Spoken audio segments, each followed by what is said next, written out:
मेरे सामाजिक परिवार के सभी सदस्यों को राम राम। एक प्रश्न आपके मन में आ रहा होगा कि वंदे मातरम पर आखिर कांग्रेस अचानक इतनी आक्रामक क्यों हो गई कि हम नहीं गाएंगे छह छंद, जो करना हो कर लो।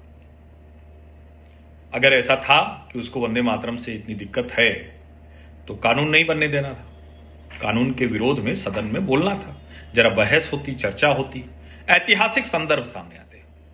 लेकिन तब शायद उनके लिए मुश्किल बहुत हो जाती। अब कानून बन गया।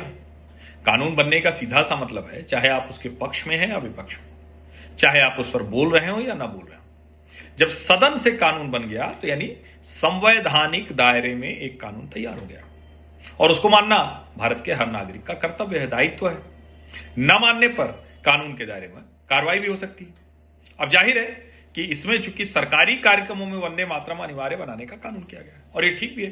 किसी के प्राइवेट कार्यक्रम में कैसे कोई चीज अनिवार्य किया जा सकता है।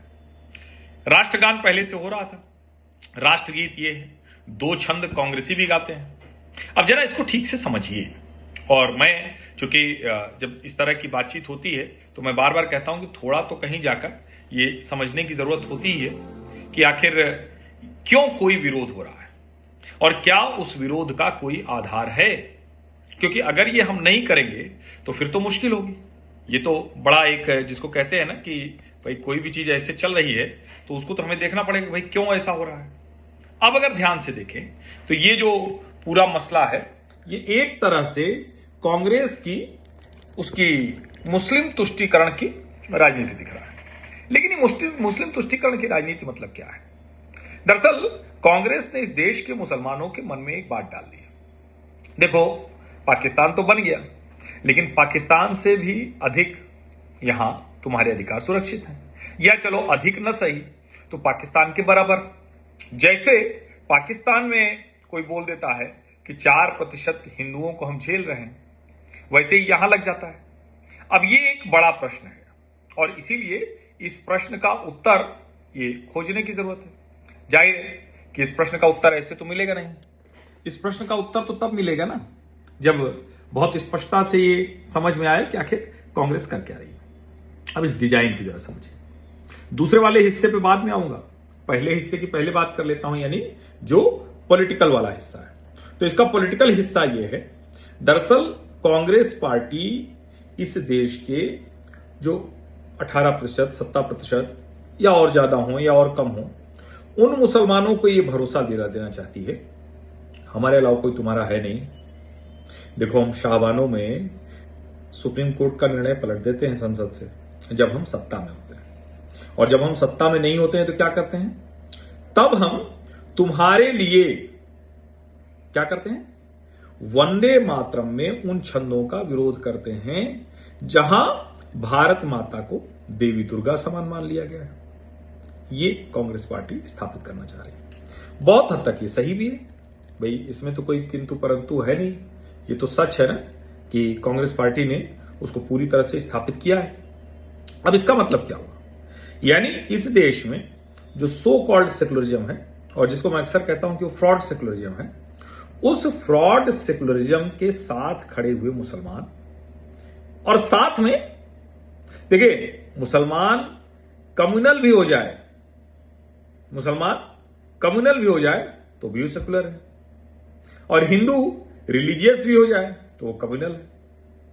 अब इस सेकुलर और कम्युनल के खेल को अच्छे से वो खेल रही है, जो कहते हैं ना कि जो कांग्रेस पार्टी है, इसी को बहुत अच्छे से खेल रही है।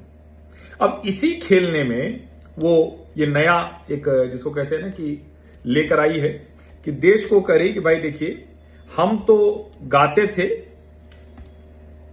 वो इनके लोग नहीं गाते थे, और उसके अलावा क्या है, ये मुसलमान विरोधी है।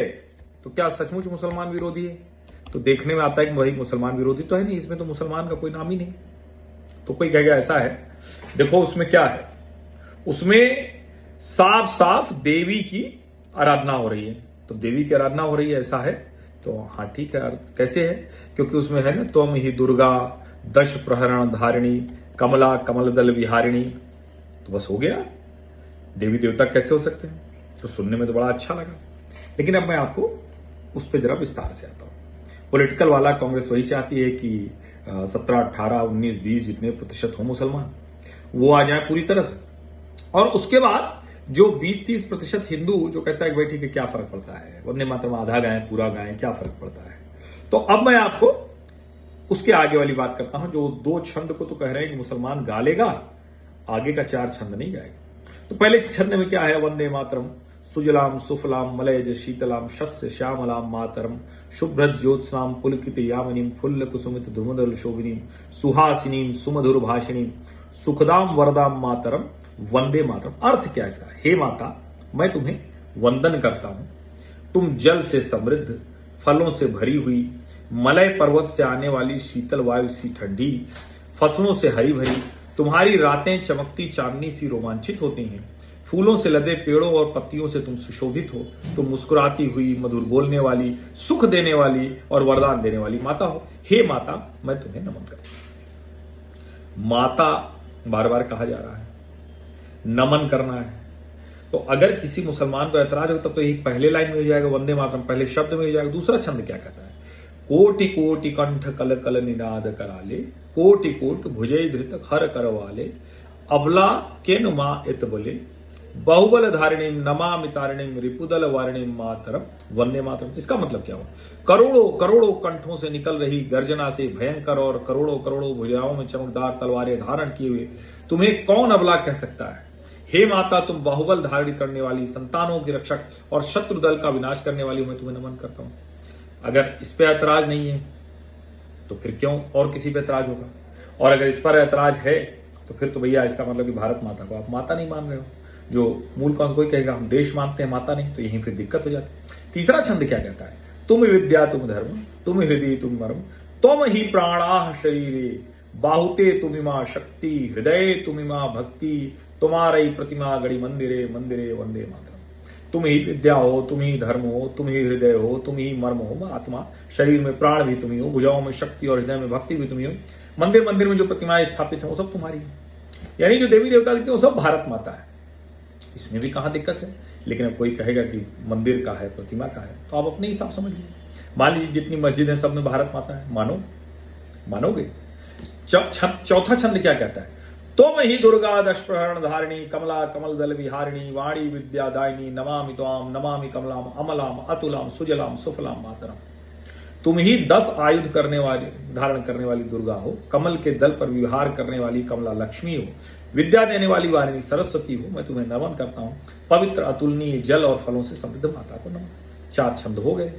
अब जो लोग ये कहेंगे वो तो ये भी जानते हैं कि भैया क्या है, और इसीलिए मैं कह रहा हूं ये जिसको कहते हैं ना कि इसको अलग अलग देखते हैं। अब जब ये सब आता है ना सामने तो फिर तो बड़ी दिक्कत हो जाती है। अब वो भी है ना, श्यामलाम शरलाम सुष्मिताम भूषिताम धरणीम भरणीम मातरम वंदे मातरम। इसमें वही श्यामल वर्ण वाली, सरल स्वभाव वाली, मुस्कुराते हुई, आभूषणों सुसज्जित। अब ये सब कुछ है इसमें, और उसके बाद अगर कोई कहे कि भैया ये सिर्फ और सिर्फ हिंदू देवी देवताओं का है, तो इसका मतलब कि उसके मन में कुछ दिक्कत है। और वो दिक्कत किसने पैदा की है, कांग्रेस, जिसको लगता है कि अगर वो इसी तरह से सोचने लगे तो भारत की जो राजनीति है वो गड़बड़ हो सकती है।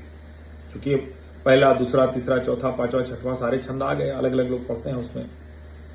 सवाल तो यही है कि अगर पहले छंद पर ऐतराज नहीं है तो छठवें पे कैसे हो सकता है, चौथे पे कैसे हो सकता है, क्योंकि छंद अलग अलग पढ़ते हैं हम लोग जो है उसको करके। लेकिन ये पूरा, अब वंदे मातरम को चाहे सिर्फ वंदे मातरम किया जाए और चाहे सिर्फ जो है मतलब जिसको कहते हैं कि वो ऐसे किया जाए, इसका मतलब क्या हुआ, कांग्रेस की उस राजनीति की वजह से हो रहा है। कांग्रेस ने पहले क्या कहा कि भैया ये तो पूरी तरह से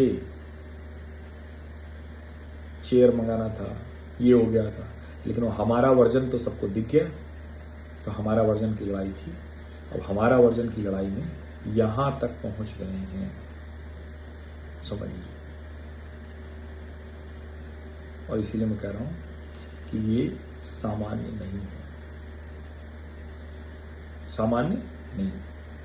कांग्रेस पार्टी नए तरह की, नई मतलब जमीन की, लेकिन वही पुरानी वाली राजनीति जिस पर उसने 5-6 दशक मुसलमान प्लस कुछ हिंदू या बहुत हिंदू या कितना हिंदू वो बदलता रहता है, उसी राजनीति को फिर से स्थापित करने की कोशिश कर रहे हैं। अब अगर भैया मुसलमानों की आस्था है तो क्या हिंदुओं की कोई आस्था नहीं है? वैसे तो इसमें कतई कोई देवी देवता का मसला नहीं है, कोई हिंदू मुस्लिम नहीं है, लेकिन अगर ये है और आप कह रहे हैं इस वजह से, तो फिर तो आप हिंदुओं की आस्था का नहीं कर रहे हैं, यानी हिंदुओं की आस्था का आप अपमान कर रहे हैं। सोचिए जरा। आप सभी का बहुत बहुत धन्यवाद। सब्सक्राइब अवश्य कर लीजिए, नोटिफिकेशन घंटी दबा दीजिए, लाइक का बटन दबा दीजिए, अधिक से अधिक लोगों तक इस वीडियो को पहुंचा दीजिए। धन्यवाद।